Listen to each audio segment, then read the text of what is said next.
The luxury showroom gleamed under bright lights, polished cars, glass walls, and silent judgment. But all that perfection was shattered when a furious manager began yelling at a young black salesperson in front of everyone. Customers froze. Phones came out. No one moved. It wasn't just an argument. It was humiliation, raw and public. What the manager didn't know was that his outburst would soon be broadcast everywhere, and it would cost him far more than his pride, because sometimes karma doesn't wait for tomorrow. Watch until the end? Wait a second. Let us know where you're watching from in the comments, and make sure to subscribe for more powerful and inspiring stories just like this one. Jordan Miles had only worked at Premium Motors for 3 months, but his talent had already made waves. He was professional, honest, and effortlessly charming with customers, qualities that earned him praise from clients but envy from his supervisor, Rick Dalton. Rick was an old-school salesman who didn't believe in change and certainly didn't believe someone like Jordan deserved the spotlight. On a busy Saturday morning, the dealership buzzed with energy. Shiny BMWs and Audis lined the floor, and well-dressed customers browsed with coffee cups in hand. Jordan stood by a luxury sedan, finalizing a deal he'd been working on for weeks, a deal that could make him the top seller of the month. But just as he was about to celebrate his win, Rick spotted him from across the showroom, his face darkening with something more than anger. It was resentment. The client had just signed the papers when Rick stormed across the floor, his voice slicing through the chatter. "What do you think you're doing?" He barked, loud enough for everyone to hear. Conversation stopped. Heads turned. Jordan froze, stunned by the sudden hostility. Rick jabbed a finger toward the car. "You took my client! I was negotiating that deal last week," he shouted.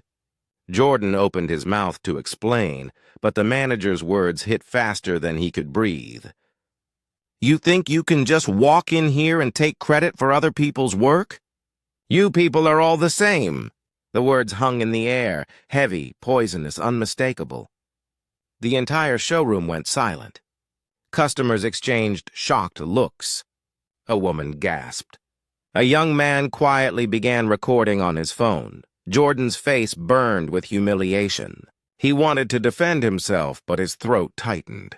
Every instinct told him to stay calm, not to give Rick another reason to twist his anger into something worse. Rick kept shouting, spitting accusations, calling him unprofessional and untrustworthy. He didn't care who was watching.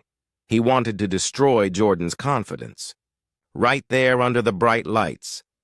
But what Rick didn't realize was that the person standing near the entrance, watching it all unfold, wasn't just another customer.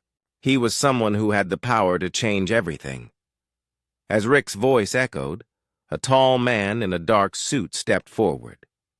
The room seemed to shift as he approached, calm, composed, yet radiating quiet authority. The general manager, perhaps? No.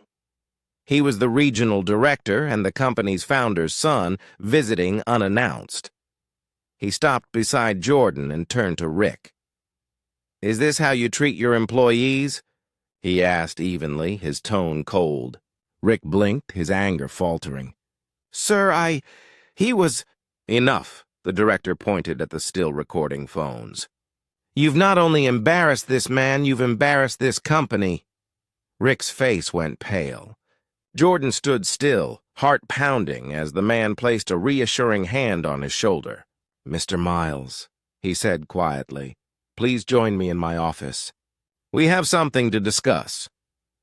An hour later, the same staff who had watched in silence saw Rick walking out of the office, eyes red, face drained, carrying a box of his belongings.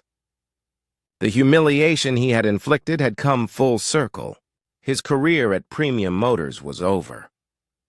Inside the office, Jordan sat across from the director, still shaken. "You handled yourself well out there," the man said. You could have shouted back, but you didn't. Jordan nodded slowly. I didn't want to make it worse, he murmured. The director leaned back in his chair.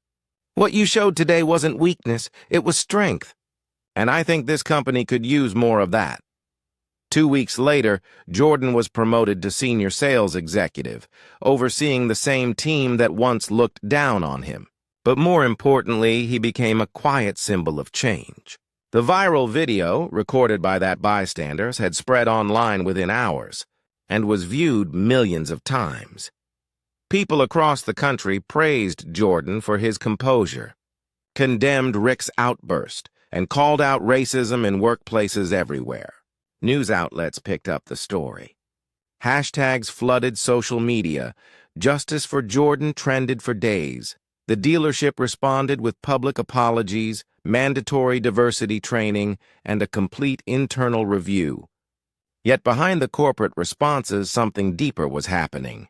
Conversations. Uncomfortable but necessary. Customers who had seen the video visited the dealership. Not for the cars, but to thank Jordan in person.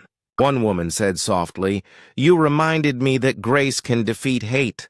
Months passed. Jordan continued to rise through the ranks, not out of pity, but out of undeniable merit. He became the face of fairness and professionalism in an industry long criticized for its elitism.